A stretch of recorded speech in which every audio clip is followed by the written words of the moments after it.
Buenas tardes a todos y todas, bienvenidos, bienvenidas a esta quinta sesión de nuestra escuela de posgrados sobre educación inclusiva, disensos críticos sobre educación inclusiva 2023.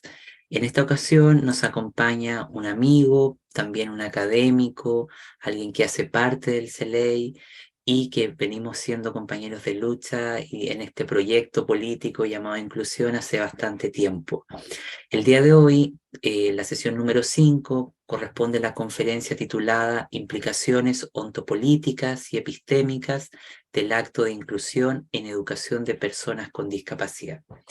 Esta conferencia va a ser impartida por el doctor Rodolfo Cruz Vadillo, quien es de origen mexicano y que en su intervención él señala que esta ponencia tiene como propósito reflexionar sobre el acto de inclusión en educación de personas con discapacidad a partir de pensar su complejidad en tanto se refiere no solo a la conjunción de todos en los mismos espacios, sino a las formas de existencia que son posibles. En otras palabras, refiere a una acción ontológica que está sostenida en un tipo de política epistemológica y en una epistemología de carácter política, en donde se conjuga el estatus y la posición de los sujetos en lo social y en la escuela. Además, en esta intervención, asume la pregunta que guía este trabajo está relacionada con el pensar, y la pregunta es: ¿cuál es el estatus ontológico y la posición epistémica que hoy por hoy tienen los estudiantes con discapacidad en el espacio escolar? Con base a lo anterior, esta presentación pretende poner en tensión el acto de inclusión, señalando su complejidad a partir de la construcción de subjetividades y relaciones que permiten, señala el doctor Vadillo, la representación de una determinada singularidad en el campo de lo escolar y lo social. Concluye señalando que es necesaria una reflexión crítica sobre las subjetividades que se están jugando y las producciones identitarias que son posibles de ser incorporadas a partir de dicho ejercicio. Rodolfo Cruz Vadillo realizó estudios de licenciatura en Sociología en la Universidad Nacional Autónoma de México, la UNAM. Él es doctor en investigación educativa por la Universidad Veracruzana, es maestro, es decir, posee una maestría en educación por la Universidad Pedagógica Veracruzana, también es especialista en docencia por la Universidad Veracruzana de Veracruz y es maestro en necesidades educativas especiales por la Universidad Cristóbal Colón, también de México. Posee otra especialización en investigación educativa y es licenciado en educación primaria por la Escuela Normal La Paz de Veracruz. Ha sido catedrático de seminarios de licenciatura, maestría y doctorado y en especializaciones en diversas universidades del estado de Veracruz y Puebla. Es director de tesis de doctorado, maestría y licenciatura y actualmente se desempeña como profesor investigador en la Universidad Popular Autónoma del Estado de Puebla, UPAEP. Dentro de sus participaciones académicas ha sido ponente y conferencista en diversos eventos y congresos nacionales e internacionales. Es autor de más de 30 artículos científicos y reseñas en revistas nacionales e internacionales, así como autor y coordinador de más de 50 publicaciones entre libros, capítulos de libros, memoria en extenso sobre temas como políticas educativas e inclusión educativa. Es director y miembro del Comité Científico de la revista Pasajes, una publicación indexada de la UNAM. Es miembro del Sistema Nacional de Investigadores, el SNI, con nivel 1 del Consejo Nacional de Ciencia y Tecnología de México, CONACYT, y además es miembro de la Red de Participantes e Investigadores sobre Integración e Inclusión Educativa, la RIE, del cual es representante estatal, y también forma parte del Consejo Mexicano de Investigación Educativa, COMIE. Finalmente, sus líneas de investigación son las políticas educativas sobre inclusión educativa y discapacidad y procesos de formación docente. Querido Rodolfo, muchísimas gracias por haber aceptado la invitación, por estar acá. El espacio es todo tuyo y recuerda que tenemos 60 minutos para tu conferencia y luego entre 15 a 20 minutos para preguntas, comentarios. Les recordamos a todos quienes están conectados que el formulario de asistencia será compartido durante la ronda de las preguntas. Querido Rodolfo, adelante, el espacio es todo tuyo. Muchísimas gracias, Aldo. Un gusto estar aquí. Muchas gracias por el espacio. Saludos a todos donde estén. Pues yo me imagino que no todos estamos en los mismos espacios. Bueno, yo soy mexicano, pero en realidad no estoy ahora en México. Este, pero bueno, pues un gusto estar aquí esta tarde para donde yo estoy esta noche. compartiendo pues algo que, como ya decía el doctor Aldo Ocampo, bueno, pues nos apasiona y también nos hace estar juntos en esta lucha para pensar, repensar, imaginar eso que hoy por hoy llamamos inclusión, que parece ser que mientras más lo nombramos también como más lejos está de lograrse, porque nos damos cuenta que nunca es suficiente, ¿no? Ya si pudimos incluir algo, si pudimos lograr algo, ya no es suficiente porque hay ahí una exterioridad que desborda incluso el propio discurso. Entonces eso es positivo en la medida que nos permite siempre constantemente movernos, imaginarnos, replantearnos. Y bueno, pues eso es algo de lo que yo vengo a platicarles esta tarde. Voy a compartir mi presentación. Yo espero que ya se vea.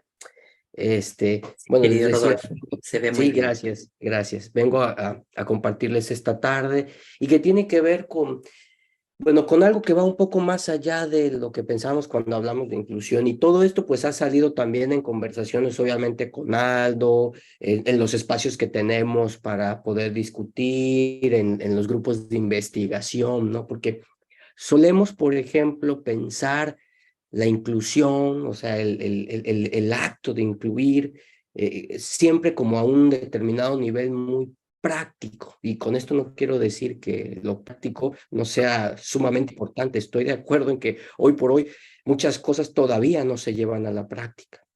Pero el problema de solamente quedarnos en ese nivel, que diría Rosanidia Buenfil, en un nivel óntico, o sea, solamente con la cosa, con eso que está sucediendo ahí, que está pasando. Bueno, pues que no nos permite de repente como distanciarnos un poco acerca de ver qué es lo que se está produciendo en esa práctica. Porque yo parto de la idea, siguiendo a Foucault, que una práctica no es el símil de una acción. Es decir, cuando yo pienso en una acción, lo que pensaría Weber, por ejemplo, ¿no? Imaginaría Weber una acción racional, ¿no? Bueno, hay varias formas de acción, pero una acción que está con arreglo a fines, que está racionalizada, que está planificada, ¿verdad? Entonces, que nosotros tenemos cierto control de todo lo que está pasando. Bueno, en sentido estricto, una práctica no es tan similar, es decir, no es tan consciente, no es solamente fruto de una voluntad, de una racionalidad que lo tiene todo medido meticulosamente, todo controlado, y que nosotros podemos entonces lograr esta ficción, ¿no? Es decir, planificar algo y obtener el resultado que estaba planificado y hacer los ajustes que necesitamos hacer. Bueno, todos los que hemos estado frente a un grupo, cuando nos preparamos para ser profesores, nos dimos cuenta que muy lejos está la planeación, por ejemplo, de poder ser así, ¿no? Imaginarla así, como poderlo tener todo controlado.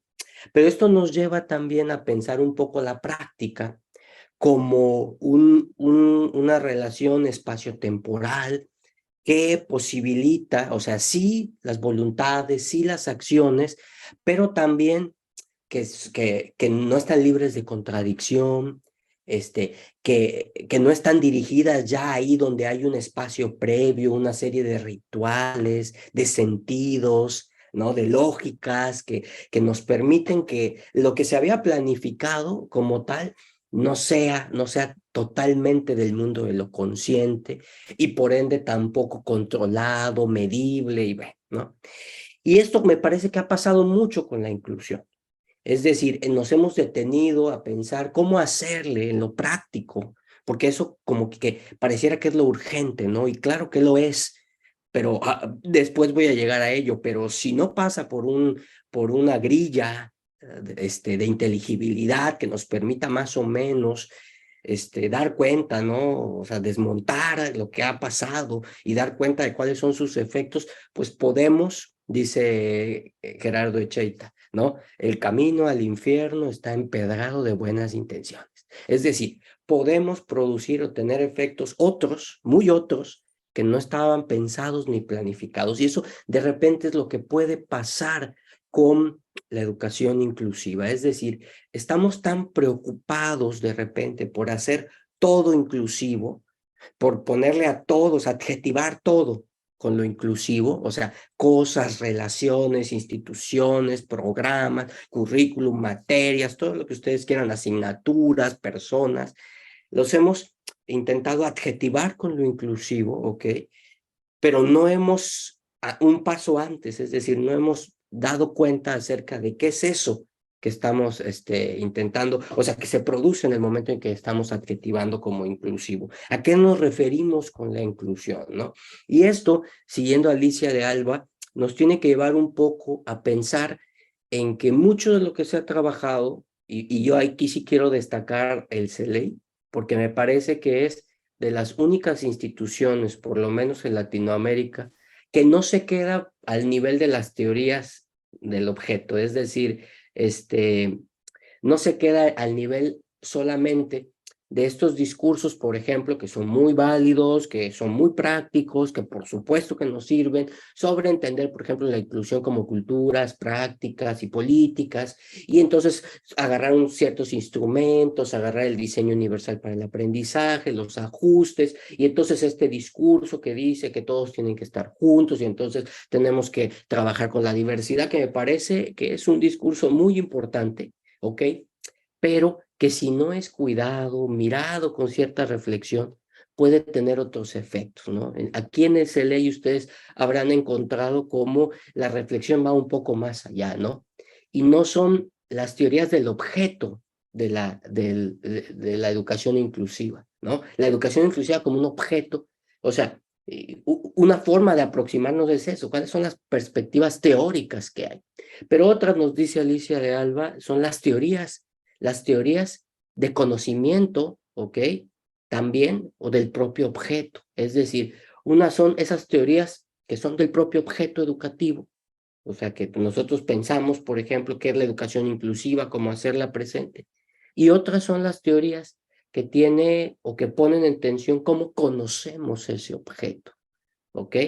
Entonces, desde aquí es donde yo planteo, bueno, pues esta charla y que tiene que ver, bueno, en su título con estas cuestiones, con preguntas de otro carácter, ¿no? Preguntas, diríamos, de otro nivel que van más allá de las teorías que hoy por hoy uno revisa y revisa.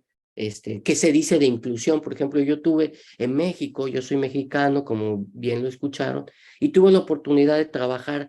Los que son de México saben que está el Consejo Mexicano de Investigación Educativa, el COMIE, y cada 10 años el COMIE realiza los estados del conocimiento de las temáticas de todos, entonces hace muchísimos estados del conocimiento, de todas las líneas que maneja el COMIE. Bueno, junto con la doctora Judith Pérez Castro, a mí me tocó trabajar la de inclusión, el estado del conocimiento de la inclusión. Bueno, ¿por qué yo inicio con esto y por qué surge también a partir de lo que he podido dialogar al interior del CELEI, que he podido yo revisar? Bueno, pues surge precisamente de ese análisis sistemático de la producción, donde empezamos a encontrar, por ejemplo, que ya no hay nada nuevo bajo el sol, diríamos. Es decir, cuando uno revisa los artículos científicos que están producidos en México, estoy hablando,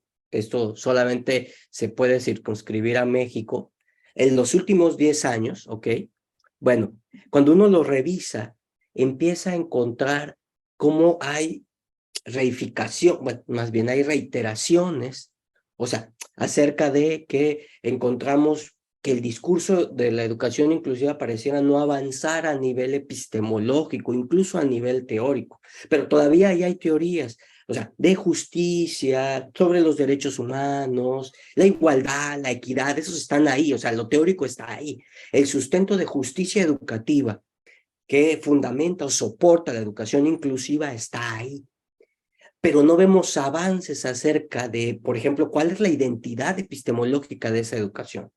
O sea, sobre todo en las últimas décadas, cómo ha cambiado esa identidad, cómo la hemos construido a partir de pensar qué es lo que permite, o sea, ir más allá, sobre todo pensando en las formas, por ejemplo, en que puede entenderse la justicia. Por lo regular, encontramos en el discurso inclusivo una idea de justicia como equidad, ¿no? Y eso lo vamos a ver en todas las propuestas de inclusión, ¿ok? Sin embargo, cuando uno revisa, y ahora tendremos oportunidad de ver algo de esto, revisa a conciencia la propuesta por equidad y empezamos a ver cómo, lo que yo les decía en un primer momento, cómo estos temas empiezan, yo no sé por qué siempre se avanza solo. Estos temas empiezan a circular sobre la justicia, pero también empieza a circular sobre otras identidades, diversidades que están ahí presentes. Nos empezamos a preguntar si las bases o las ideas que tenemos sobre justicia, los principios que tenemos hablando específicamente, ya no de justicia social, sino de justicia educativa, hoy por hoy son suficientes para sostener y permitir legítimamente la existencia de cualquier estudiante de la institución. Bueno, todos estamos de acuerdo en que hoy por hoy no todos pueden estar. O sea, no todos podemos estar en las instituciones de educación, de la que sea. Hay un límite todavía, hay un límite de esa inclusión, ¿ok? Y ese límite no lo puedo comprender si no es a partir de aproximarme a esta identidad epistemológica. Y algo que yo he estado trabajando incluso al interior del CELEI con los trabajos que hacemos en el GILEI y todos los, pues las experiencias que podemos tener formativas, ¿no?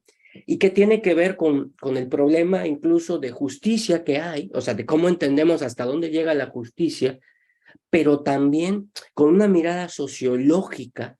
Hoy por hoy, por ejemplo, no tenemos una propuesta sociológica sobre cómo entender la inclusión, por ejemplo. No hay una propuesta, ¿no? Entonces, acá lo que he intentado es pensar un poco en cómo, desde la sociología, cómo constituyen, cómo se construye una explicación desde ahí, ¿no? Y ahí, bueno, aquí surgen preguntas como de estatus y de posición. O sea, me doy cuenta que cuando abordo esta identidad epistemológica por vía también una idea de justicia, forzosamente, o sea, ahí la idea de posición y estatus me permite a mí ir pensando cuáles son esos alcances que se tiene y también qué es eso que lo que nos está faltando, ¿no? Y en ese sentido, bueno, pues la discusión pasa a otro nivel, o sea, a este nivel epistemológico donde nosotros tendríamos que aceptar que hay determinadas posiciones y estatus que ocupan ciertos sujetos en comunidades epistémicas como lo es la escuela, ¿no? Entonces, si ustedes empiezan, o sea, si empiezo a ser claro, ¿no? Lo empezamos a ver ahí, si lo empiezan a ver, nos vamos a dar cuenta que la inclusión, por ejemplo, no se limita o no tendría que ser solamente como estamos todos juntos, diría Carlos Escliar, ¿no? Ya estamos todos juntos, perfecto. Sigamos con todas las estrategias y técnicas más tradicionales. No se limita a estar todos juntos, ¿ok? La inclusión va más allá y tiene que ver con tocar, esto lo dice Carlos Escliar, tocar las existencias. Y en ese sentido tendríamos que pensar, o sea, ¿cuál es el tipo de justicia que tendría que estar presente si es que esta justicia como equidad no nos alcanza? Y sobre todo, ¿cuál es la experiencia de la discapacidad que es posible imaginar y que es posible incluso hoy en las instituciones? Ahora sí, avanzo porque si no, esto no me deja de molestar. Y bueno, ahí me gusta iniciar con esta imagen que alguna vez la vi por ahí y me llamó mucho la atención, sobre todo porque, bueno, pues uno encuentra aquí y ustedes verán y dirán, pues, ¿qué es, no? Si yo les preguntaba, ¿qué es? Pues a simple vista, parece pues puede parecer como una fábrica. Pero cuando te fijas con atención dices, pero no es una fábrica cualquiera. O sea, sí parece una fábrica porque tiene una cadena de montaje, ¿verdad? Hay gente que lo está operando, o sea, pudiera ser una fábrica laboratorio, pero no es cualquier fábrica y laboratorio, ¿no? Es, si lo pensamos, es como una fábrica escuela, ¿no? Porque aquí vemos chicos que están entrando. Y si uno los pone, bueno, en las cuestiones solo físicas, ¿verdad? Que se alcanzan a ver en la imagen, pues diferentes, ¿no? Y entonces pasan por la cadena de montaje, por pues varios procesos que podríamos decir, pues esos son los procesos educativos, ¿no? Se les revisa, se inyecta cierto material, cierto contenido, material didáctico, ¿verdad? Y al final dice ahí, salen a la carrera del bienestar, cultura, dignidad y poder, ¿no? Entonces pareciera que este es el montaje desde el cual puede estar parado, por ejemplo, la escuela. Y yo diría, bueno, no pareciera, por desgracia, todavía, aunque esto es como de risa y es una caricatura, si lo pensamos bien, la escuela todavía está parada en esta cadena de montaje, ¿sí? Y van a decir, ¿cómo, no? Bueno, pues simplemente porque, por ejemplo, organizamos a nuestros estudiantes por edad, ¿ok? Porque pareciera que lo único que nos permite a nosotros pensarlos en común es su fecha de nacimiento. Y a partir de ahí, fíjense, a partir de ahí, como yo creo que el chico, la chica, el niño, la niña, tienen en común la fecha del nacimiento, pues yo supongo que entonces pueden pasar por los mismos estadios, trayectos, o sea, pueden aprender lo mismo al mismo tiempo, bajo las mismas condiciones, con los mismos materiales, a los mismos ritmos. ¿Por qué? Porque tienen la misma edad. ¿Y por qué? Bueno, pues uno se preguntaría, porque bueno, toda la psicología del desarrollo pues dice que los estadios se van cumpliendo, bueno, sí, sí, tiene razón, pero lo que la psicología del desarrollo lo dice tímidamente, pero sí lo llega a denunciar, es que esto pasa cuando hay condiciones ideales para el estudiante, es decir, no se dan en la nada.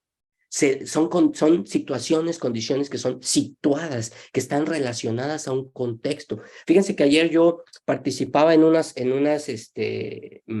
jornadas de violencia y hablaba yo del tema de la vulnerabilidad. Y había un doctor, me gustó muchísimo, porque esto es bien interesante, porque había un doctor en psicobiología, ¿no? En psicobiología y neurociencia. Y él estaba también sobre los chicos y el aprendizaje y todo. Y fue bien interesante porque alguien preparado desde el ámbito de estas ciencias, ¿verdad? O sea, psicobiología, neurociencia, que están, o sea, muchas veces casados con estos, pues ahí están los estadios, se tienen que dar y todo, que miran al sujeto fíjense, que miran al sujeto como organismo, como un organismo que tiene que empezar a darse en los estadios. Él reconocía, porque pasé primero yo y ya después pasó él y yo dije, no, ahorita esto se va a armar porque yo planteaba que la vulnerabilidad es una relación, ¿no? Es una esencia. Y entonces yo dije, pues él lo más seguro es que no va a estar de acuerdo. Pues no, él decía, una persona mayor, y decía, llevo muchos años buscando el tema él le interesa a los chicos, el aprendizaje y su relación con las drogas, y todo esto. Y él decía, yo llevo muchos años desde la psicobiología, la neurociencia, intentando explicar por qué un chico se droga y bla. Y ¿saben a dónde llegué? A lo que acaba de decir Rodolfo. Y yo así, ay, qué tranquilidad, ¿no? O sea, dice, a que no importa qué tanto fisiológicamente, químicamente, el cerebro, todo lo que tiene, dice, la cuestión por ejemplo, él lo decía, por poner uno solo en la familia, o sea, en los procesos de socialización primaria, ¿ok? Es decir, en las situaciones de los chicos, ¿vale? Entonces, esto es muy interesante, ¿por qué? Porque uno no niega que hay condiciones biológicas, psicológicas, eso está perfecto. Pero el otro lado, que es lo que lo enriquece, porque lo vuelve una cuestión dialéctica, es que tendríamos que pensar que también el espacio juega, el contexto juega, ¿ok? Entonces, estos chicos que entran a la misma edad y pensamos que es lo único que tienen en común, bueno, pues se enfrentan contra la institución, ¿verdad? Que no ha cambiado en el tiempo y tenemos aquí, ¿no? Porque dice desechos, pero no es cualquier desecho. Dice, son niños, ¿no? Clases diferenciales, especiales, trabajo de menores. Es decir, que si nosotros pensamos el problema complejamente, nos vamos a dar cuenta que cada experiencia del chico es única, la experiencia que tiene es única, ¿ok? La vivencia que tiene, la posición la situación, lo que vive el espacio-tiempo es único, ¿ok? Y que muchas veces no coincide con los tiempos institucionales. Bueno, si avanzamos un poco, tendríamos que reconocer que la escuela está parada en un arbitrario, ¿ok? Es un arbitrario tanto espacial como temporal. ¿Por qué? Porque lo que hace es la impronta de tiempos institucionales, que yo no sé hasta ahora si ustedes tienen alguna explicación, la última explicación que diga por qué la primaria tiene 6 años y por qué tienen que asistir 5 o 6 horas diarias y por qué 4 son de matemáticas. Y sí me explico, o sea, todo eso donde hemos organizado los currícula, pues están paradas estas visiones en ciertos arbitrarios.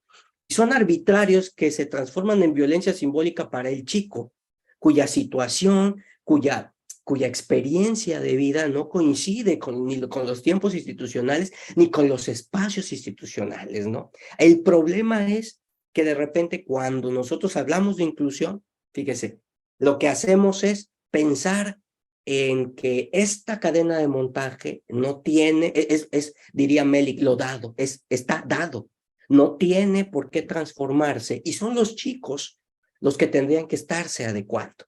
Así, bajo esa idea, pues nosotros vivimos y hemos experimentado día a día cómo la escuela como dispositivo produce, como esta escuela como un dispositivo produce exclusiones justas, exclusiones legítimas. ¿Cuántas veces nosotros como profesores hemos estado tan seguros de que este estudiante se tiene que ir, ¿no? Sin embargo, no nos damos cuenta de cómo funciona este dispositivo. O sea, cómo funciona este dispositivo que está parado en un arbitrario, que cualquier otra forma también sería otro arbitrario, pero cuando yo lo veo como arbitrario, tendría que pensar que una primera condición, ¿no? Para intentar emplazar un ejercicio de inclusión, tendría que ser algo que Foucault entiende como problematizar. Y ese problematizar implica mirar la institución educativa, ¿no? Como un dispositivo que está acoplado en un determinado espacio y tiempo, que produce, que tiene unas reglas, que tiene una cultura, ¿verdad? Y que muchas veces, o la gran mayoría, vamos a tener estudiantes que no han adquirido los códigos que la escuela quiere, o sea, que no han socializado lo que la escuela quiere. Voy a decirlo así. Cognitivamente hablando, los estudiantes pueden aprender, pero la disposición para hacerlo se socializa. Entonces, el gran problema que tenemos de repente es que no hemos sido capaces de desmontar el dispositivo escolar. Y entonces no somos capaces de imaginar otras escuelas posibles, ¿va? Y ese es el gran problema de repente que tenemos con la inclusión. ¿Por qué? Porque la experiencia, decía yo, de la discapacidad en la escuela tiene que ver con muchos elementos. Primero, con una situación. A ver, aquí tendríamos que pensar cuando decimos vamos a incluir estudiantes con discapacidad, ¿ok? Cuando decimos es que porque el estudiante tiene una necesidad para ser incluido, ¿no? Entonces, el gran problema que tenemos es que siempre personalizamos o individualizamos el problema, si ustedes le quieren decir así, el problema, ¿no? Porque pensamos que es el chico el que está en determinada posición, que tiene determinado estatus, que está en determinada situación, ¿no? ¿Y qué es? ¿Cuál es el baremo que nosotros tenemos? Esta matriz de espacio-tiempo que yo les decía que es totalmente arbitrario. Por ejemplo, si pudiéramos viajar en el tiempo, al pasado, a otro país incluso, todos identificaríamos una escuela ahí por sus disposiciones espaciales, ¿sí o no? Aunque no tuviera nombre. O sea, cuando hacemos escuelas, las construimos igual. Ya tenemos el mismo manual. Hay oportunidad de construir nuevas escuelas y las escuelas siguen teniendo la misma lógica. Las seguimos construyendo de la misma forma. Acá lo que pasa es que pensamos que el espacio escolar solamente es un lugar, un receptáculo donde pasan las cosas. Y nunca imaginamos que el espacio juega. El otro día en el CLA teníamos una conferencia muy buena que hablaba precisamente del espacio de Foucault, ¿no? Y decía, el gran problema es que la escuela hoy por hoy no constituye un espacio heterotópico. O sea, todavía la escuela es un espacio que sigue parada precisamente en ciertas normas, rituales, reglas, ideas, experiencias, y que no las podemos pensar de otra manera. Entonces, ¿qué es lo que pasa? O sea, cuando llega la diversidad a la escuela, por ejemplo, en este caso llega la discapacidad, bueno, se topa con que, por desgracia, hay una matriz de espacio-tiempo que juega y que juega para medirlo, ¿no? Para compararlo. Y entonces el gran problema que tenemos en las escuelas es que, por desgracia, los ritmos, las lógicas nos permiten empezar a comparar a los estudiantes frente también a una propuesta curricular, a un tiempo, a un ritmo que dicta lo que tiene que ser. Entonces, fíjese, diríamos, la escuela pasa de un lugar de jurisdicción, y más adelante lo toca, a un lugar de veridicción. Es decir, la escuela se nos olvida que nos permite ver, o sea, con mucho más claridad, ver ahí la diversidad de ritmos, de tiempos, de características. El problema no son los que yo vea diversidad, ¿no? O sea, el problema es que cuando yo veo esa diversidad, lo que sigue es que tengo que ordenar ese espacio. O sea, entonces al ordenar ese espacio para que me sea inteligible, yo hago un ejercicio de clasificación del espacio. Las clasificaciones, dice Bourdieu, no existen, pero casi tienen el estatus de real porque son las que nos permiten a nosotros más o menos relacionarnos y actuar, ¿no? Entonces lo que nosotros terminamos haciendo es colocando en una determinada posición, en una jerarquía, es decir, en un estatus a los estudiantes.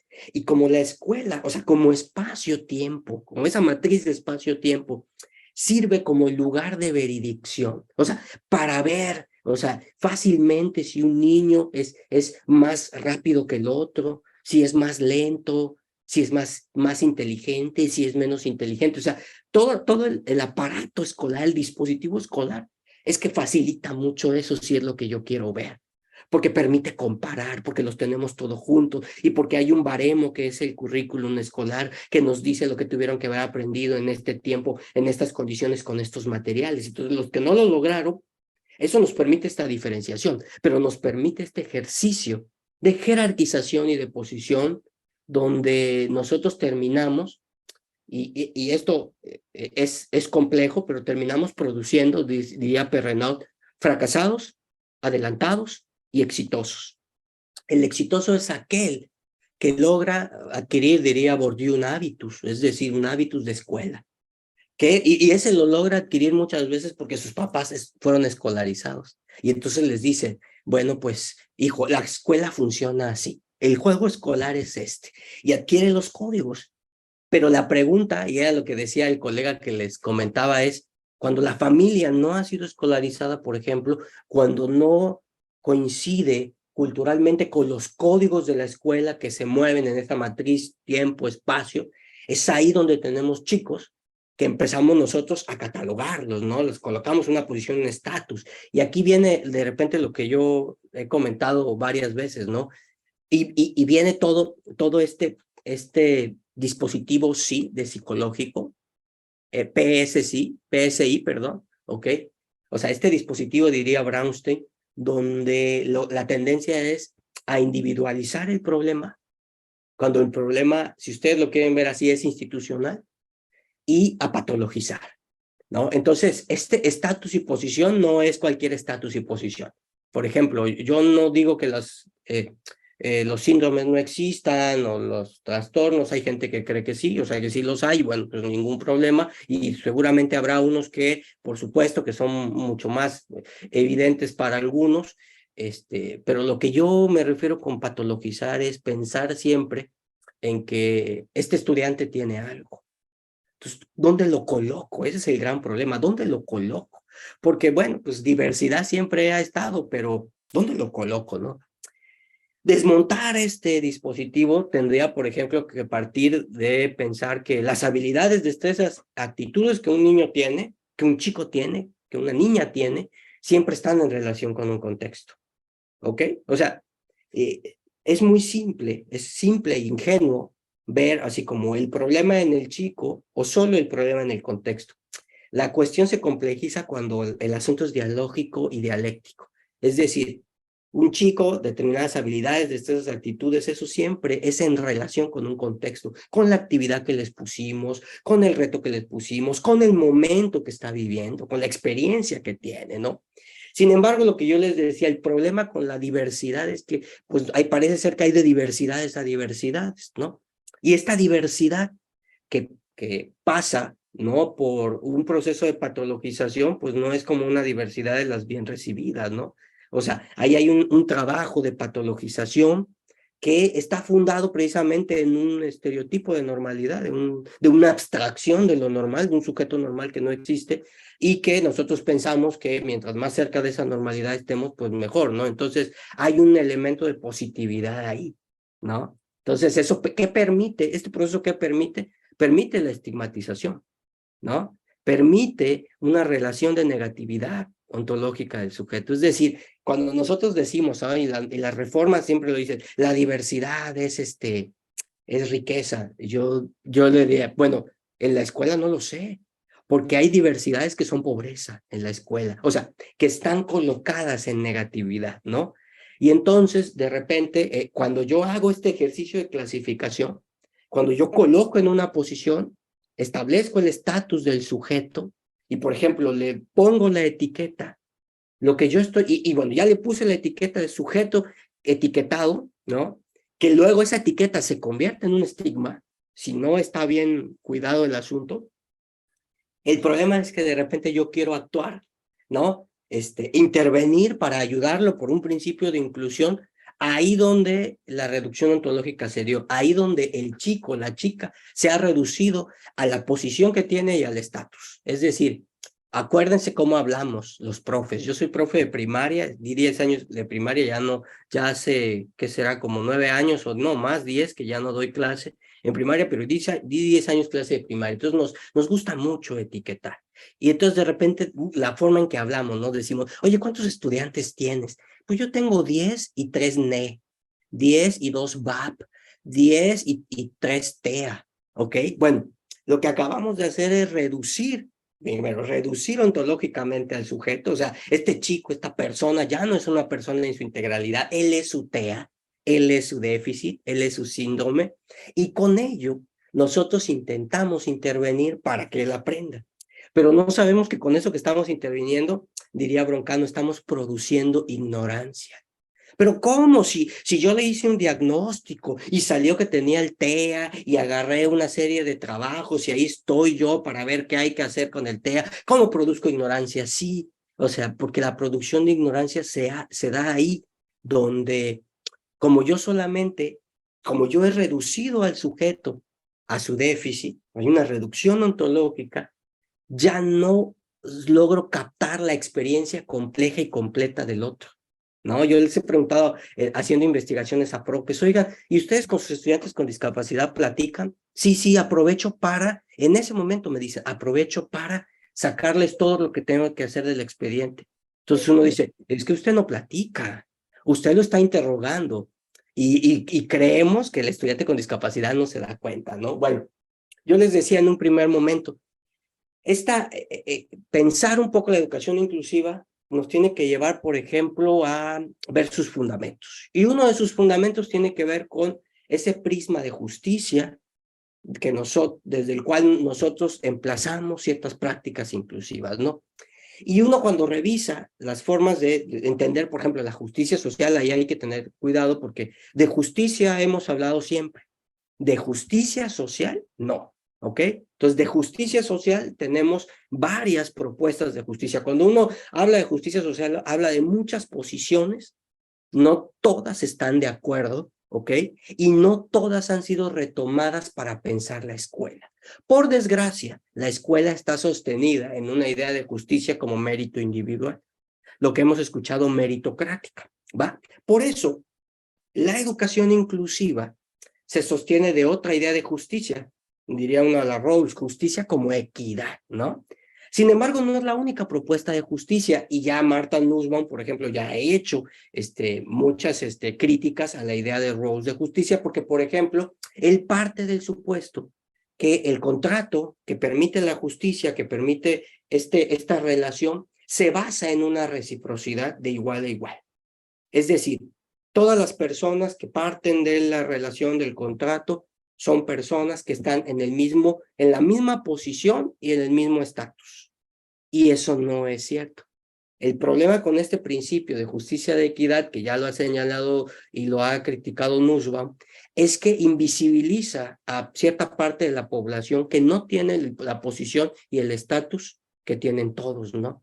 En ese sentido, por ejemplo, propuestas como la de Axel Honneth o Fraser, que aunque no hablan de lo mismo, sí lo nombra, dice, tiene que ver, o sea, la justicia tiene que ver como distribución, una redistribución equitativa, económica, como lo mencionaría Rawls, sí, dice, pero también necesita un componente de reconocimiento, ¿no?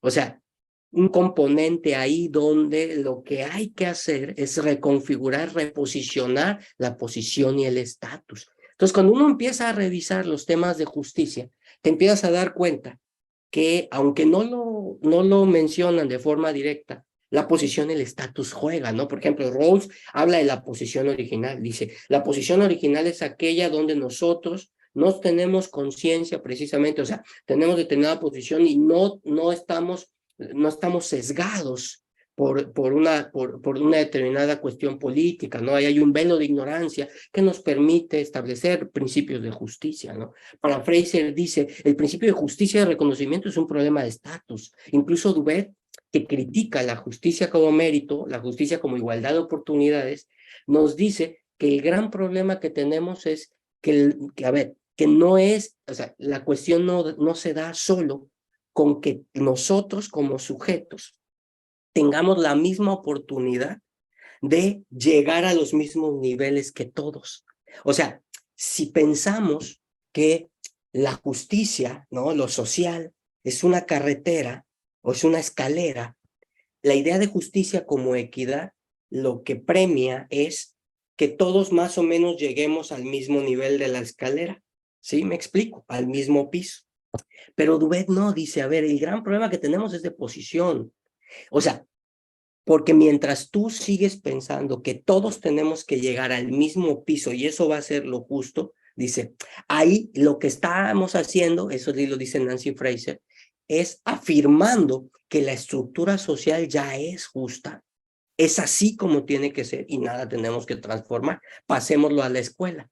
Cuando yo traduzco la idea que todo el estudiante tiene que hacer lo mismo que hace el chico que va a super non plus ultra arriba, ¿ok? Lo que yo estoy afirmando es que ese recorrido es el bueno, ¿ok? Y que todos tendríamos que llegar ahí. Lo cierto es que ahí es donde se quiebra. Por ejemplo, en sociedades tan desiguales como la mexicana, esto se quiebra aquí. Por eso Dubet dice, lo que tendríamos que hacer es igualar las posiciones, ¿ok? Es decir, ¿por qué hay ciertas posiciones que son mucho más lejanas que los otros y más, vamos a ponerlo así, más valiosas, les hemos dado más validez que otras? Por ejemplo, el trabajo manual frente al trabajo intelectual. O sea, el gran problema que tenemos hoy por hoy es que hay un abismo entre los que nos dedicamos a lo intelectual y los que se dedican a lo manual, como si lo que se dedica a lo manual fuera algo menor, ¿no? O sea, como secundario. Yo me pregunto cuando a cualquiera de nosotros que son, bueno, al menos yo soy medio tonto para cambiar la llanta, ¿verdad? Entonces, para saber si el carro qué le pasa, y llega el mecánico y te salva la vida, ¿no? Si ese conocimiento no es tan legítimo. Bueno, esto es un problema de justicia. Fíjense que estos autores han trabajado el tema de la justicia. Pero, por ejemplo, Fricker dice, el problema que tenemos es, que es como la idea de inclusión y exclusión, ¿no? Trabajamos la inclusión, pero también necesitamos comprender cómo funcionan los mecanismos de exclusión. Bueno, estos principios de inclusión son los que, sobre todo el principio como equidad, son los que permean el discurso de la educación inclusiva. Sin embargo, diría Fricker, necesitamos entender también cómo funciona la injusticia, cómo es posible una injusticia. Y ella trabaja una idea sobre injusticia epistémica, ¿ok? Y ella dice que en la injusticia epistémica se hace posible por dos ejercicios de injusticia también. Uno es la injusticia testimonial, es decir, una injusticia testimonial es aquel donde, por ejemplo, lo que yo digo, ¿ok? Lo que yo digo nadie me lo cree. O sea, bueno, ahorita, fíjense, es bien interesante, ahorita todo el mundo cree lo que estoy diciendo, pero si yo me parara a la mitad de la calle, acá afuera donde estoy, todo el mundo pensaría que estoy loquito y nadie creería mi discurso. Bueno, aquí nuevamente lo que vamos a ver es un problema de posición, ¿ok? O sea, en la injusticia testimonial, el problema es que la posición epistémica, diría Broncano, que ocupa el sujeto, no es una posición que las personas le prestan escucha. O sea, se basa en una idea que el otro que está hablando no tiene nada que decir. Se está interrogando su estatus como sujeto de conocimiento, ¿ok? Dice, y hay otro tipo de injusticia, que es la injusticia hermenéutica, ¿ok? Y la injusticia hermenéutica no se da tanto en la interacción, se da en la estructura. Y es decir, la injusticia hermenéutica tiene que ver con que la sociedad no tiene herramientas para poder comprender a otros, ¿ok? Y otros que tampoco tienen los códigos para poderse comunicar con la sociedad. O sea, aquí vamos viendo esta dialógica, esta dialéctica que es importante en las injusticias, ¿no? Entonces, a ver, si uno lo traslada a la experiencia de la discapacidad en la escuela, vamos a ver que hay injusticias epistémicas. Por ejemplo, cuando uno ha hecho trabajo de campo, o sea, observación, sabemos que cuando el chico con discapacidad habla, el profesor dice sí, sí, pero en realidad no lo está escuchando, ¿no? Y que este chico, por lo regular, no tiene, o sea, no coincide con los códigos y la escuela no tiene las herramientas hermenéuticas para poderse comunicar. Por eso los profesores decimos, yo no sé qué hacer con este chico, a mí no me lo den. Diría Carlos Echeita, la inclusión va muy bien, pero no en mi escuela, ni en mi salón, ni yo como profesor, porque yo no estoy preparado, ¿no? Y entonces, lo que hacemos nosotros todavía es pensar que tiene que llegar el psicólogo, el especialista, porque ese niño, como está reducido ontológicamente, solamente es un organismo, es pensado como un organismo, y como organismo solamente es papel de un especialista que sabe de esa situación orgánica, ¿ok? De esa cuestión somática que tiene el chico, y yo ya pierdo de vista que también es una persona y que nosotros tendríamos que podernos comunicar, ¿no? Ahí, en ese juego, en esa injusticia epistémica, se está dando también la producción de ignorancia. Y algo que lo he estado pensando y que, bueno, ya tendremos que ver cómo funciona, y uno diría, hay otro tipo de epistemicidio. O sea, porque entonces, si pensamos que la diversidad, por ejemplo, entendida como discapacidad, es una diversidad negativa, entonces quiere decir que no hay un saber ahí, ¿no? Un epistemicidio se identifica ahí donde no hay saber válido, o sea, donde se dan, siguiendo a Fricke, una serie de injusticias epistémicas, ¿no? Bueno, tendríamos que pensar entonces que la posición del sujeto con discapacidad no es cualquier posición. O sea, es una posición que niega su estatus de sujeto de conocimiento, es una posición también epistémica, ¿ok? ¿Qué hace? Pues que permite que no todos sean reconocidos y facilita, fíjense, facilita otra cosa, ¿no? Broncano habla y tiene un libro que trabaja sobre epistemología política, ¿ok? Bueno, no me da tiempo para abordarlo de todo, pero él habla de la posición epistémica. Y una posición epistémica, fíjense, ¿qué posición epistémica tiene hoy el estudiante con discapacidad en la comunidad epistémica, por ejemplo, de la escuela? O sea, si uno piensa la inclusión así, tendríamos que pensar que hoy por hoy, tristemente, en muchos casos, están los estudiantes con discapacidad en las escuelas, adentro, ¿ok? La posición en el campo social cambió, pero su posición epistémica no, porque siguen siendo esta diversidad en negativo, ¿no? O sea, diría Braidotti, esta diferencia como mera negatividad. Entonces, el gran problema que tenemos aquí, cuando hay una justicia, una injusticia epistémica, como diría Fricker, es que la persona con discapacidad ocupa una posición epistémica negativa. Es decir, una diversidad que parece que está plagada de ausencias, de faltas, y entonces nosotros pensamos siempre que ellos tienen una necesidad. La necesidad que ellos tienen, esencializamos, individualizamos el problema y lo colocamos sobre el chico y con eso lo patologizamos, cuando la cuestión es institucional. O sea, si lo vemos desde la injusticia epistémica es que tampoco las instituciones, los espacios, las estructuras están pensadas para todos. Entonces no es la persona, el chico, la chica con discapacidad, ¿no? Es la relación que guarda en esa condición, en esa situación. O sea, la experiencia es situada por aquí, ¿no? Entonces, ¿qué es lo que pasa cuando tenemos una posición epistémica negativa? Eso nos da un estatus ontopolítico específico. Y el estatus ontopolítico tiene que ver con esta segunda parte de la injusticia epistémica, y es la capacidad que tengo, por ejemplo, yo de ser sujeto político. O sea, de participar, de ser escuchado, de poder adquirir los códigos y que las demás personas legitimen también los códigos de los cuales yo trabajo, ¿no? O sea, eso no es tan sencillo. ¿Qué es lo que pasa? Bueno, y aquí con esto voy concretando. Lo que quería decirles es que parece ser, si uno plantea esto como una forma inicial de una sociología de la educación inclusiva, tendríamos que pensar qué posición y estatus juega, ¿no? Entonces, la pregunta primaria que había hecho al inicio es, ¿cuál es la posición y cuál es el estatus que tienen? La posición epistémica que tiene la persona con discapacidad y el estatus ontopolítico que tiene. Entonces, vamos a ver cómo hay una posición epistémica negativa en las personas con discapacidad y un estatus ontopolítico inferior, ahí donde nosotros no los aseguramos como sujetos del conocimiento, donde hay pensaríamos una incertidumbre ontológica. O sea, hay una incertidumbre ahí acerca de si él es tan sujeto como yo, ¿no? En este sentido, uno diría, bueno, preguntaría, ¿qué tipo de justicia y con qué finalidad?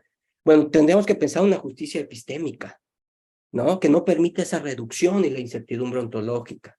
Tendremos que pensar en una justicia que permita ese deslizamiento a la positividad de posición y estatus. Ojo, pero que no caer en la trampa de lo que ahora de repente empiezo a pensar yo, que aparece como inclusión, ¿ok? Y es que como si fuera una competencia. Incluso cuando he hecho investigación, fíjense, más de uno pensamos, oiga, ¿y qué beneficios tiene que tenga un estudiante con discapacidad? Y a mí me han dicho varios, ¿eh? Me han dicho, bueno, el beneficio está muy bien por el chico, pero también beneficia a los otros, porque los otros se dan cuenta que si él puede, ellos también. Entonces, fíjese el riesgo es de caer al otro lado y de convertir el proceso de inclusión en una competencia, ¿no? O sea, la inclusión como una competencia. Y entonces, ¿dónde? Pues pareciera que tener a los estudiantes con discapacidad en las aulas tiene una finalidad que no es lo que la inclusión auténticamente tendría que ver, que toca la afectividad y la existencia de las personas, sino netamente de competitividad. Y es decir, que uno se empiece a medir en este mundo competitivo y diga, pues si él puede, yo puedo, ¿no? Entonces, de repente empezamos a ver cómo empiezan a aparecer personas con discapacidad que compiten, o sea, que hacen mil y un cosas y hacen cosas extraordinarias y que uno aplaude y dice, está muy bien, perfecto, pero el objetivo de la inclusión no es que te vuelvas tú el primero, el que llega primero, el más rápido, el que hace algo extraordinario. O sea, porque entonces caemos en otra positividad que diría Byung-Chul Han, ¿no? Es la positividad de este sujeto del rendimiento, ¿no? En ese sentido, un tipo de justicia tendría que ir con el reconocimiento de la inclusión como un problema que no es individual o personal. Es una cuestión institucional y estructural. Siempre está en relación. Así, si ustedes me preguntan, bueno, la educación inclusiva se sostiene en principios pedagógicos, por supuesto, tiene perspectivas axiológicas, que eso es lo que más se ha trabajado, pero también tiene que ver con una reafirmación ontológica. O sea, es decir, ahí donde la posición epistémica del sujeto, donde su estatus ontopolítico no ha cambiado, ahí no tenemos inclusión. Solo tenemos la reunión de personas en la diversidad y posiblemente un ejercicio de violencia cotidiana de una violencia epistémica, de una injusticia epistémica que hace todavía más cruda la experiencia del sujeto, donde día con día se le recuerda que él no es un sujeto de conocimiento, no tiene ese estatus. Y lo que se procura es pues su incertidumbre ontológica de quién es él y cuál es la valía, ¿no? Si uno se piensa, nosotros en la escuela todos nos jugamos nuestra valía, ¿ok? O sea, nuestro valor lo que nos hace como pensarnos como personas, ¿vale? Bueno, en México, por ejemplo, esto les voy a compartir ya rápidamente lo que he encontrado. Por ejemplo, tenemos esta reducción ontológica que fíjense que por lo regular lo que hace es convertirse en una reducción pedagógica. Toda reducción ontológica es una reducción pedagógica, porque tenemos prácticas por especialistas que incluso, bueno, así lo siguen, en México así lo siguen organizando, por condición orgánica. Hay una reducción ontológica a mero organismo, al sujeto, y de repente pensamos que lo único que explica su no aprendizaje es su déficit, o sea, su discapacidad, su síndrome, y nunca pensamos que también se explican por otras situaciones, se pueden explicar por muchas situaciones, ¿no? O sea, cómo se intersecta la experiencia de la discapacidad con el género, con la clase, ¿no? Con la raza, con condiciones de raza, ¿no? Bueno, en México, por ejemplo, desde las políticas tendríamos que tener presente, porque aquí es lo que yo les decía más adelante, lo pongo, cómo se pasa de la jurisdicción a la veredicción, porque en las políticas vamos a tener que, si bien se dice, se acepta la diversidad, hay una afirmación de un estado ideal de sujeto, un sujeto activo que hace, que es independiente, esta ficción de la independencia, porque ninguno de nosotros es independiente, somos interdependientes, que es capaz, que es eficiente, ¿no?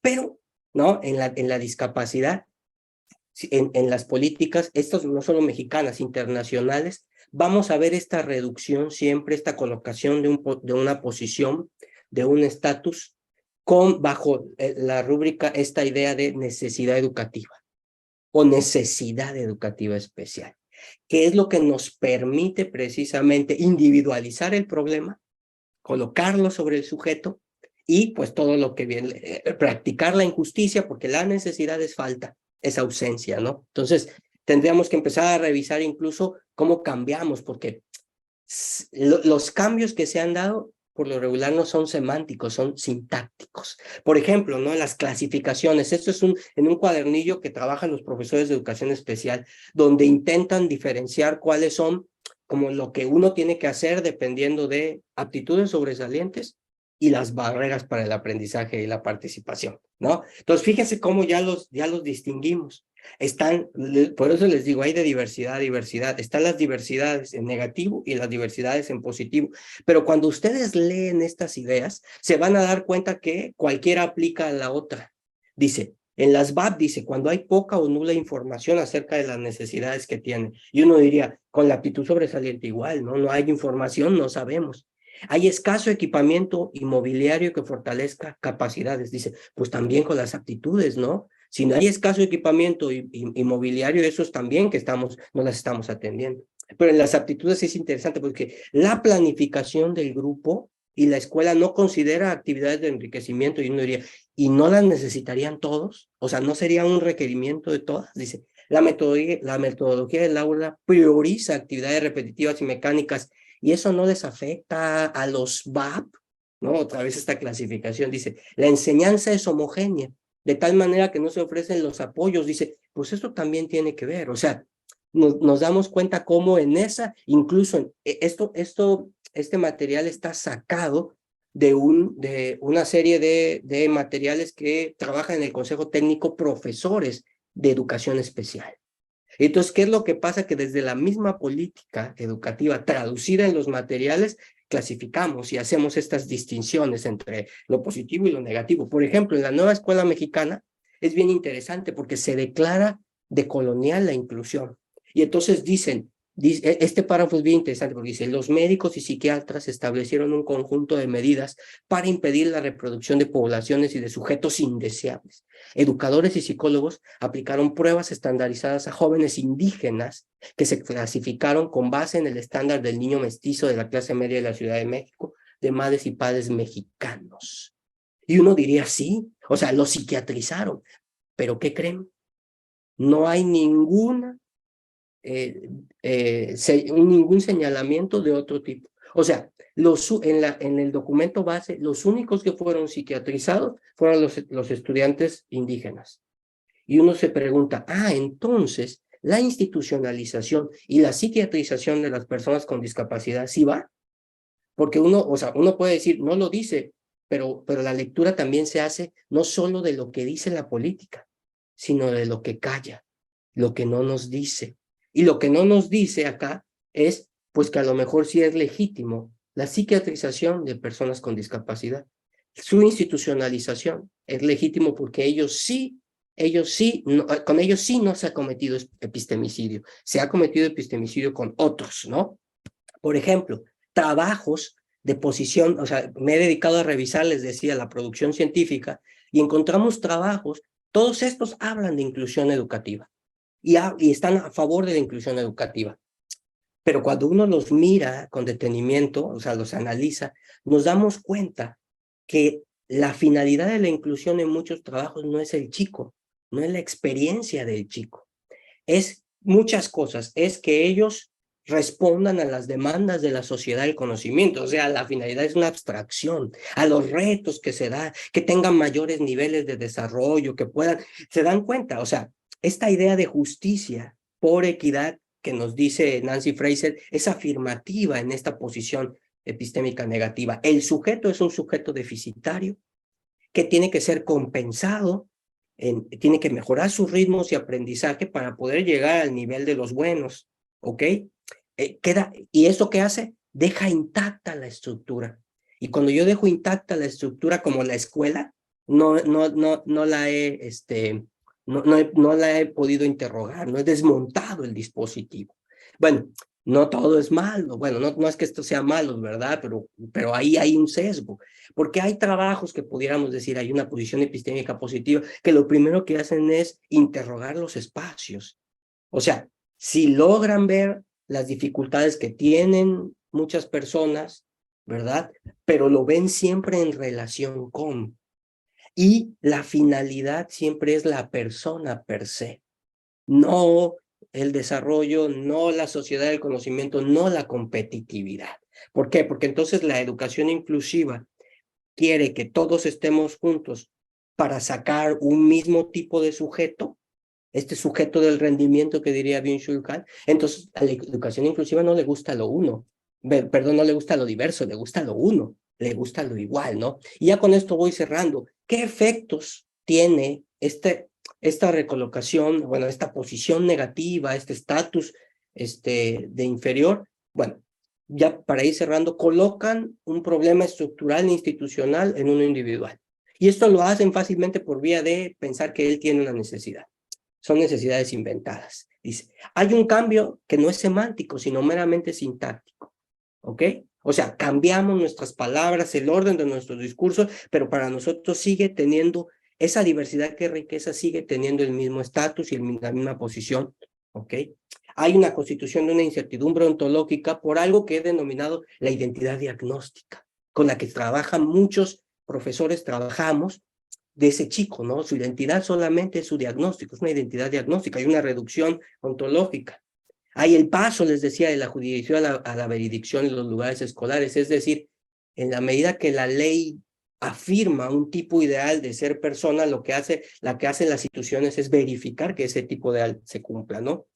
Y, bueno, la presencia de una injusticia epistémica y un epistemicidio, como ya he comentado, y bueno, cierro pensando entonces qué implica la inclusión, y yo con esto siempre cierro. La inclusión yo la entiendo como contención, y la contención puede tener dos acepciones. Una, contener, juntar. ¿Necesitamos para que haya inclusión que estemos juntos? Posiblemente sí, lo más seguro es que sí, pero no es suficiente. Tenemos que ir a la otra acepción, y es de contendiente. Y con esto no es que nos vamos a pelear, no. Pero la idea del contendiente es esta, es que tendríamos que reconocer que el estar en la escuela, el estar todos juntos, ¿ok? No implica que todos siempre estemos de acuerdo con todo y no implica que tengamos precisamente que ser iguales, no implica la unificación, no implica lo homogéneo para poder estar todos, sino implica también el respeto a lo plural y la diferencia. Entonces, tendría yo que identificar que ese otro es mi legítimo, es tan legítimo como yo. Cualquier existencia humana tiene tanta legitimidad como yo. Que yo no esté totalmente de acuerdo no implica que no podamos ponernos de acuerdo reconociendo que incluso esa propuesta, esa existencia con la que posiblemente no estoy de acuerdo, posee la legitimidad tanta como la mía. Y bueno, pues muchas gracias, les dejo mi correo rodolfo.cruz@upae.mx y bueno, voy a dejar de compartir. Mm. Bueno, Rodolfo, muchísimas gracias por esta intervención que se movió entre el cuestionamiento del dispositivo escolar, las relaciones de alteridad, los criterios de definición ontológica que toma la política pública y cómo puede interpelarlos desde el punto de vista de la discapacidad.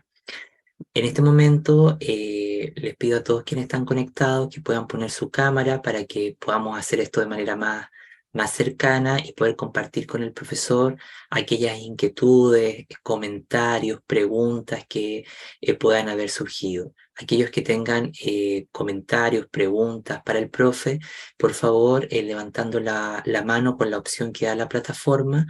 Y Rodolfo, hay varias felicitaciones, agradecimientos en el chat.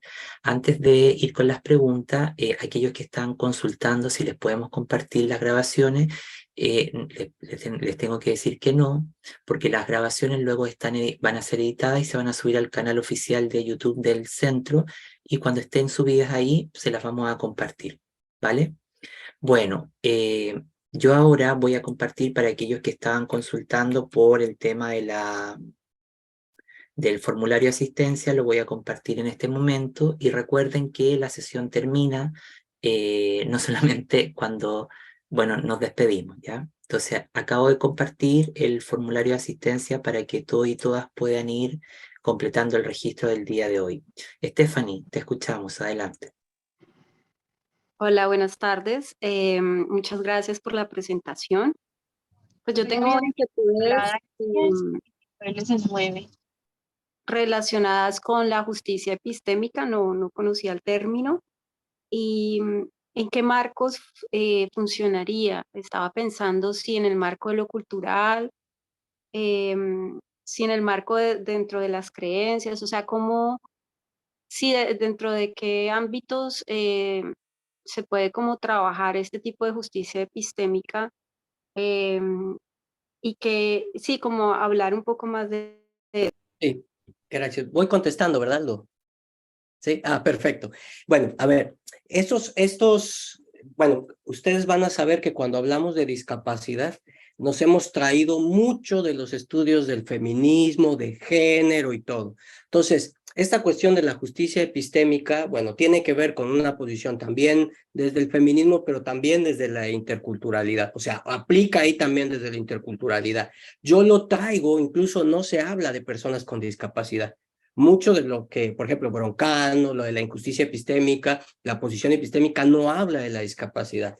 Lo que hacemos nosotros es más o menos con intentar tener cierta vigilancia epistémica, tomamos esos conceptos e intentamos, como caja de herramientas, diría Foucault, intentamos con eso comprender un poco, ¿no? Pero esto, en el plano, por ejemplo, de las personas de origen indígena, o sea, ¿dónde lo podemos ubicar en este conjunto de teóricos que hablan, por ejemplo, de la subalternidad, que hablan de lo decolonial, o sea, que dicen, bueno, ahí necesita una justicia entre saberes, ¿no?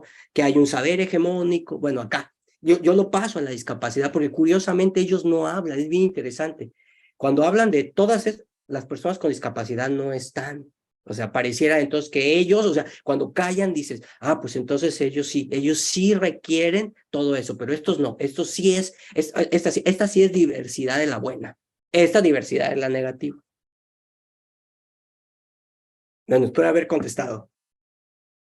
Muchísimas gracias, Rodolfo. Y también ahí habría que, bueno, que recuperar que la idea de la injusticia epistémica tiene que ver con esto, ¿no? Cómo los saberes muchas veces van generando opresiones o cómo el saber epistemológico genera también nuevos sistemas de opresión en las prácticas, ¿no? No sé si alguien más tiene algún comentario, alguna pregunta. Ilva, adelante. Hola, pues buenas noches a todos y todas. Me parece muy importante, digamos, el planteamiento que nos estás haciendo hoy. Creo que hay una lógica, diría que perversa, ¿cierto?, que nos ha impuesto la escuela y como su establecimiento de estructura. A mí me gusta mucho que has mencionado el tema de los tiempos versus las metas, la escalera, o sea, todo este proceso que nos montas acá sobre pues digamos, en el escenario para poder decir qué es lo que estamos entendiendo como justicia y cómo lo estamos estableciendo en educación inclusiva, porque pues es un reto, ¿no? Yo aquí en Colombia pues trabajo acompañando estos procesos en diferentes niveles educativos y siempre me encuentro con como con esa camisa de fuerza que terminan siendo los tiempos y el currículo, ¿sí? Hablando de educación formal. Y pues finalmente lo que termina ocurriendo en muchos casos de los que acompaño es que se salen del sistema, ¿no? Vamos que tengo muchas familias que optan por homeschooling, ¿cierto? Por hacer otros procesos que, bueno, son afortunados para el sujeto, para los niños, las niñas, los jóvenes, pero finalmente la estructura sigue estando, ¿no? Y es muy difícil modificarla. O sea, llegar a lograr, es más, yo tuve la oportunidad de tener unas mesas de trabajo con un equipo, con el ministerio, y aún así, con de mano del Ministerio de Educación Nacional, parece que eso no es aquí en Colombia por lo menos modificable, ¿no? Como que a duras penas llegamos a los DBA, digamos que decir, vayámonos por los mínimos, que entonces que los chicos, por ejemplo, con discapacidades intelectuales logren los mínimos, sí, como abajo de la escalera un poco desde la lógica que tú proponías. Entonces, pues sí quería preguntarte a nivel de cómo lograr, ¿cierto? Tener esa incidencia en una transformación de un sistema, si en tus escenarios también de indagación y de investigación has visto que haya, pues digamos, un avance en eso, ¿no? Porque pues obviamente una comprensión epistemológica toma tiempo, pero hay un avance en que esas estructuras sean modificadas. Bueno, tengo que comentar, no es no es como para así decir, ay, en México, wow, no, en realidad no lo tenemos nada resuelto. Pero la última reforma, la que estamos viviendo, si hay compañeros mexicanos, no me van a dejar mentir, se está intentando hacer. Entonces, ¿qué hacen los profes ahora? Hay algo que se llama el codiseño. Es decir, hay una propuesta curricular que es la que está dada, que es la puesta ahí, es la general, ¿ok?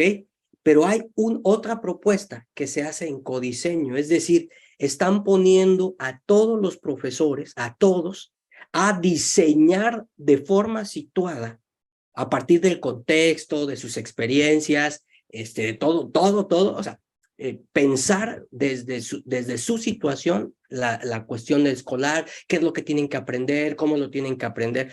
Yo te diría, no está resuelto, porque por un articulito que tengo ahí que decía yo, la decolonizar no se va a dar por decreto. ¿Ok? O sea, esto de vamos a decolonizar, porque así está planteada la nueva escuela mexicana, vamos a decolonizar y entonces vamos a pensar desde el sur y bueno. El gran problema que tenemos es que esto va a llevar tiempo.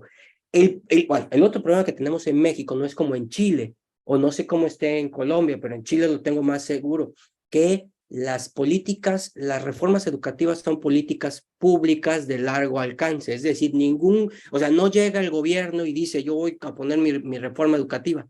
En México sí. O sea, los últimos años hemos tenido más reformas educativas que toda la historia de las reformas educativas en México. Y eso es lo que yo diría, no sé, porque va a cambiar el gobierno y va a venir otro presidente que quiere ser el presidente de las reformas, pasar a la historia, y ya no lo logramos ver. Lo que sí creo es que el trabajo es muy interesante porque es la primera vez que se está haciendo. Es decir, este ejercicio de codiseño, que los profes se cansan mucho y se quejan, pues porque implica que tienen que poner también de su experiencia. Antes decía, ahí está, hay que hacerlo, ¿no? La educación inclusiva, la educación en general prescriptiva. Y ahora no, ahora lo que dicen es, a ver, profe, tú que conoces los contextos, conoces los estudiantes, pues hay que entrarle, ¿no? Entonces ahí es donde estamos viendo, o sea, se puede ver, pero apenas, o sea, todavía no se lleva a la práctica, me explico, apenas están en ejercicio de codiseño esto. Entonces, sí, contestando a tu pregunta, pues esa es la experiencia que tengo, o sea, a nivel macro. Ahora, a nivel micro, pues tenemos, yo no sé si ustedes conocen la escuela zapatista. Bueno, sí, bueno, la escuela zapatista es un ejemplo de cómo podemos pensar la escuela diferente y cómo los saberes son otros. La escuela zapatista funciona sui generis, solo desde su lógica. Pero, por ejemplo, en esas cuestiones hay un problema, porque uno diría, entonces lo que tenemos que hacer es copiar, replicar. No, la condición es situada. O sea, yo no puedo replicar lo que hace la escuela zapatista porque lo que produce es in situ, o sea, está atravesado por el contexto y funciona porque ahí es, o sea, se dan las condiciones para que funcione. En el otro caso, lo que nosotros tendríamos que pensar es, y con esto las políticas tienen que ver, es cómo construimos las condiciones para que suceda. Y este primer ejercicio es empezar a construir las condiciones. De ahí a que sucedan, yo creo que tendríamos que esperar mínimo unos 10 años. Muchísimas gracias, Rodolfo. Acá en el chat, bueno, varias compañeras dicen, bueno, Evelyn dice, muy interesante la ponencia, creo que esta realidad es transversal a la mayoría de los países, lo que es cierto. Después Stephanie te agradece por la referencia. Patricia Delgado dice, felicitaciones al doctor Rodolfo por su conferencia, muy enriquecedora. Gaby, adelante. Gracias, buenas tardes para todos.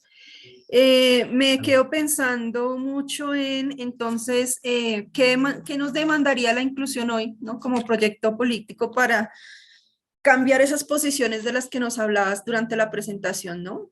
Hay unas dimensiones de reconocimiento, de transformación de lo social, de otras lógicas para hablar de lo distributivo, ¿no? Pero ¿qué implicaría transformar eso realmente en la escuela? Porque pues venimos de prácticas y comprensiones, como dices, desde las necesidades, desde el déficit, lo que falta, ¿no? El adaptarse a, pero en el sentido profundo de lo que es este dispositivo, pues estamos un poco lejos, ¿no? Pero bueno, ¿qué demandaría acercarnos un poco a ese cambio de posiciones y de igualdad?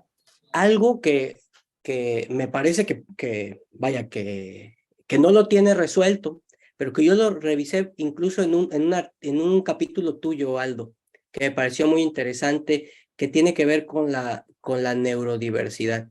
Yo diría, es un discurso que no lo tiene totalmente resuelto, pero es un ejemplo de cómo podemos pasar de esa negatividad a esa positividad. Es decir, el discurso de la neurodiversidad lo que dice es, por ejemplo, el chico con TEA no está enfermo y tú no lo vas a curar.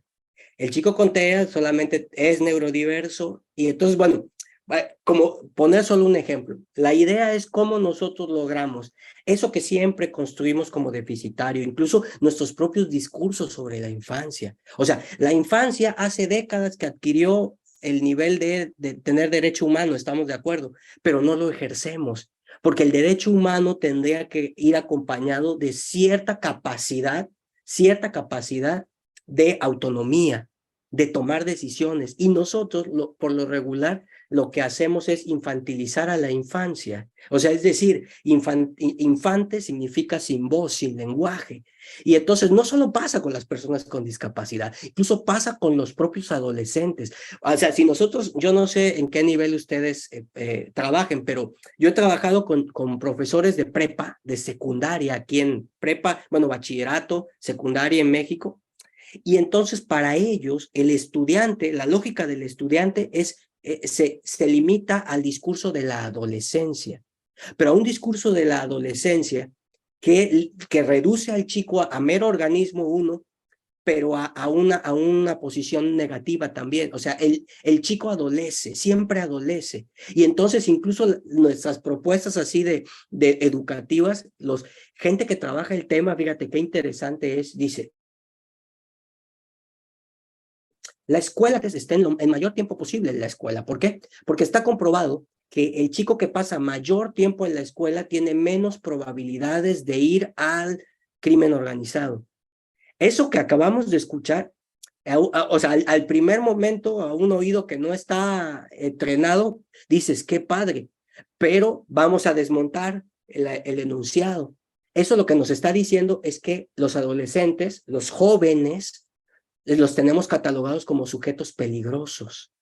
Y entonces, como sujetos peligrosos, nosotros los que tenemos que hacer es moralizarlos, disciplinarlos y aplicar todo, diría Galton, la violencia, la paz negativa, ¿no? Bueno, lo mismo pasa con los chicos. El gran problema es que toda la infancia, la adolescencia y todo, las relaciones que hay en la escuela son en esa posición de negatividad para muchos estudiantes. No solo con discapacidad, hay otras formas de negatividad que no he trabajado aquí, porque me interesaba abordar el tema de la discapacidad, pero ¿qué pasa, no? Por ejemplo, el de los jóvenes, reducidos a cuestiones que adolecen, y yo les digo, claro, chicos, cuando ustedes lleguen así al lugar de la plenitud como yo, adulto, racional, que nunca sobregiras la tarjeta de crédito, ni compras algo que no necesitabas y ya después te das cuenta que acabas de hacer una mala compra. O sea, tan racionales como nosotros, ¿verdad? No, es la ficción. Nosotros también actuamos por emoción, pero no logramos conectarnos porque todavía hay una idea en México, no sé en otros lugares específicamente, puede ser similar, pero en México hay una idea sobre el chico y sobre la función de la escuela como netamente moralizante del chico, porque como el chico es un sujeto peligroso, es alguien al que tiene que ser moralizado. Te platico rápido, de repente acá en Puebla, bueno, no estoy en Puebla, pero pusieron una regla en que no se le podía prohibir al chico ir, o sea, que vaya con el cabello como quiera, pintado como quiera, ¿ok? Largo, corto, lo que sea, el tinte que quiera.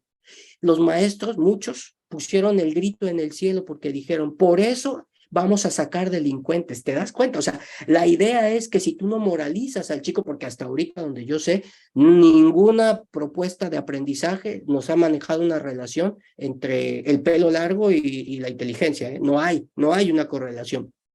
Pero los profes estaban, y dices, no, es que tienen que seguir las normas. ¿Cuáles normas? O sea, ¿qué normas? ¿Cuál es el sentido de la norma? El sentido de la norma está basado en un racismo que no vemos, en un clasismo que no vemos y en la reducción del chico a mera peligrosidad, no a negatividad. Ese es el problema. Bueno, no sé si con esto contesté. Hablé demasiado, perdón. Bueno, Rodolfo, muchísimas gracias. Bueno, hoy día ya estamos en el tiempo. No sé si hay algo más que quieras comentarnos, Rodolfo, para ya ir cerrando la sesión del día de hoy. No, pues solamente que ha sido un gusto, de verdad es que en estos espacios uno aprende mucho y bueno, pues yo dejo mi correo, yo sé que hay muchos comentarios, no siempre el tiempo va contra nosotros, pero les vuelvo a poner mi correo para cualquier cosa, pues ustedes me puedan contactar, no prometo hacerlo inmediatamente, pero sí lo hago, ¿ok? Muchas gracias por el espacio. Bueno, muchísimas gracias a ti, Rodolfo, y de este modo damos por concluida esta quinta sesión y nos encontramos la próxima semana en la conferencia sobre políticas públicas e inclusión. Que pasen una feliz tarde-noche.